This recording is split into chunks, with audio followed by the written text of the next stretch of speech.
Bona nit. Tenim a mitges, Rosa i jo, i bé, enguany el llegiré jo. És del llibre de Meravelles. L'ofici, lo jorn sencer, tots tens sospir.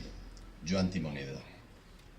Venies d'una llarga família de forners, i a tu t'agradaria ser forner, com els teus, i entrar feixos de llenya, de pinassa, en el forn, i fer el rem en caure el dia, com el feien.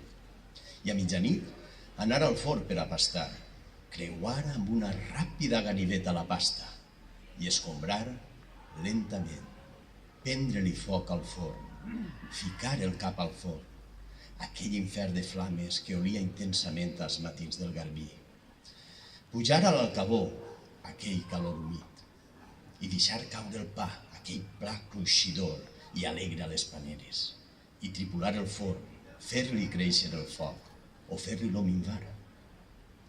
Tu series forner, com ho foren els teus, i al costat del teu pare aprengueres l'ofici, nit a nit, dia a dia, i ara en tens l'enyorança. Una amarga enyorança per a tota la vida et creua el pit de banda a banda, amb aquell ràpid senyal de ganiveta que no pots oblidar. Allò que més t'agrada, d'on et venen els versos, els arraps en la carn, aquells dies salvatges, quan entraves els feixos de pinassa en el forn.